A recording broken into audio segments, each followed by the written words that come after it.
Hello students, आप सबका एक बार फिर से स्वागत है कैड कैम के इस यूट्यूब प्लेटफॉर्म पर। ये बच्चों आप लोग का जो लेक्चर्स है, आई थिंक ये सबसे आपका आखिरी लेक्चर बनेगा। वो इसलिए कि अभी तक हम लोग के जितने भी टॉपिक्स हम लोग ने कवर करने थे, जो थर्ड यूनिट तक की बात थी, वो हम लोग का व्यू इन 3D स्पेसेस ये हम लोग ने कंप्लीट कर लिया था। इसका हमने क्वेश्चन पेपर भी बना के दे दिया था, टाइप्स ऑफ क्वेश्चन भी बना के दे दिए थे, और आप लोग से ये भी बताया था कि आपका अब कैड कैम में से कैड का पोर्शन कंप्लीट हो गया है और क्या रह गया है, कैम का पोर्शन। तो कैम के पोर्शन में अधिकतर चीज़ें, अधिकतर क्या 100% चीज़ें जो हैं वो आपकी थ्योरेटिकल पार्ट हैं। ठीक है, तो इसमें कुछ भी ऐसा नहीं है जो कंप्यूटर की सहायता से या किसी वीडियो की सहायता से किसी भी चीज़ को समझाया जाए, क्योंकि इसमें कोई भी परसेप्शन वाली चीज़ नहीं है ना। 3D ऑब्जेक्ट्स का 3D फिगर बना के इसमें दिखाना नहीं है, इसमें बस थ्योरेटिकल पार्ट्स हैं। थ्योरेटिकल पार्ट्स का मतलब है कि कोई टर्म लिखा हुआ है, उसका डेफिनेशन आपको याद रखना है, उसी के ताल्लुक से आपके क्वेश्चन पूछ लेगा एग्ज़ाम में और आपको उसका हल कर देना है आंसर देके, है ना। तो मेरी अब से यही कोशिश रहेगी कि आपके पास, क्योंकि बहुत ज़्यादा समय नहीं रह गया है एग्ज़ाम्स के लिए, तो कैम का पोर्शन आपका यूनिट नंबर 4 से शुरू हो रहा है, कंप्यूटर एडेड मैन्युफैक्चरिंग का। उसके बाद आता है फ्लेक्सिबल मैन्युफैक्चरिंग सिस्टम, देन आता है मैन्युफैक्चरिंग एप्लीकेशन, रैपिड प्रोटोटाइपिंग और रोबोटिक्स। ठीक है, तो मेरे पास यूनिट नंबर 4, 5, 6, 7 ये सब की एक PDF फॉर्म में नोट्स पड़ी हुई है, हम उसे आपको शेयर कर दे रहे हैं। क्यों? क्योंकि ये चीज़ आपके लिए बहुत महत्वपूर्ण है। ठीक है, जो चीज़ हमने नोट्स बनाई हुई है वो ऑलरेडी सरल भाषा में लिख कर ही बनाई हुई है। ठीक है, तो अगर आप उसे पढ़ेंगे और उससे अगर आपका क्वेश्चन फंसता है तो आई थिंक कि आपको कोई परेशानी नहीं होगी एग्ज़ाम को ऐसे क्लियर करने में। ठीक है, तो आपसे मैं कुछ 2-3 दिन का समय लेता हूँ, वो इसलिए कि मेरे पास जो जितने भी नोट्स हैं हमको उसको पूरे अरेंज करने पड़ेंगे, फिर एक साथ के साथ सारे के सारे नोट्स आपको भेज देंगे। और हो सकता है कि 3-4 दिन पहले से ही हो जाए, है ना। उसके लिए बहुत ज़्यादा हार्ड एंड फास्ट रूल नहीं है कि मुझे 3 ही दिन चाहिए, 4 दिन चाहिए। हो सकता है कि आज शाम में या फिर 10-15 मिनट के अंदर ही मैं सारे नोट्स को इंतज़ाम करके आपको व्हाट्सएप ग्रुप में सेंड कर दूँ। जब सारे नोट्स आपको मिल जाएंगे तो आपको एक आसानी बन जाएगी कि आप एक ही प्लेटफॉर्म पर, एक ही मोबाइल डिवाइस से बार बार आपको खोलना ना पड़े यूट्यूब का चैनल, और आप बार बार आपको जो है सेलेक्ट न करना पड़े। बस आपके पास PDF फॉर्मेट रहेगा, आप उसे पढ़ते जाइए और अध्ययन करते जाइए, है ना। तो मेरी यही कोशिश रहेगी कि विदिन 1 to 2 डेज़ आपको जितने भी बचे हुए यूनिट्स हैं कैम से लेकर के लास्ट रोबोटिक्स तक का, तो उन सब का हम नोट्स आपको प्रोवाइड करा दें। ठीक है, क्योंकि इसमें बच्चों कोई भी ऐसा समझाने वाली चीज़ नहीं है, ये सिंपली एक तरीके का टर्मिनोलॉजीज़ हैं, टर्म्स हैं, जिसको आपको उसके डेफिनेशंस याद रखने हैं।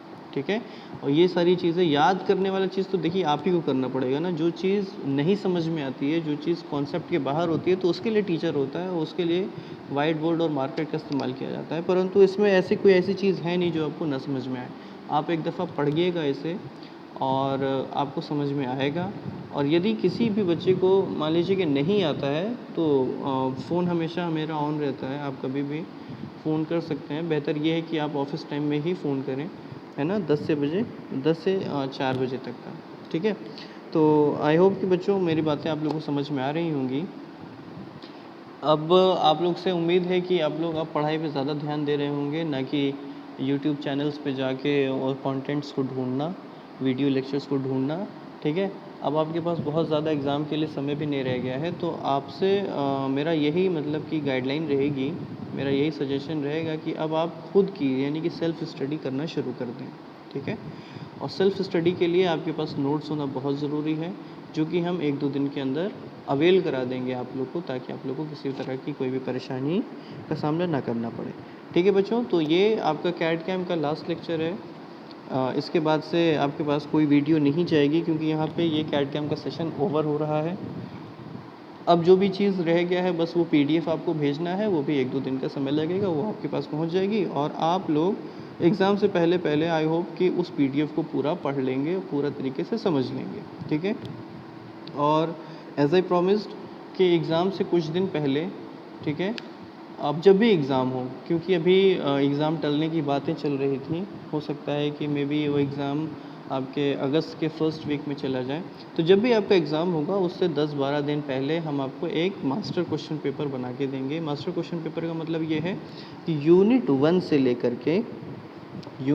लेके और यूनिट 7 तक, रोबोटिक्स तक, है ना? सभी यूनिट में से कुछ चुनिंदा क्वेश्चंस का एक हम लिस्ट बनाएंगे, सूची बनाएंगे और उन सभी क्वेश्चंस को एक पीडीएफ फॉर्म में आपको हम एग्ज़ाम से पहले 10-12 दिन पहले आपको प्रेषित कर देंगे व्हाट्सएप ग्रुप में, ठीक है? तो इससे ये होगा कि आपको बस एक ही पीडीएफ खोलनी है और यूनिट 1 से लेके यूनिट 7 तक के सारे इंपॉर्टेंट क्वेश्चंस आपको मिल जाएंगे, ठीक है?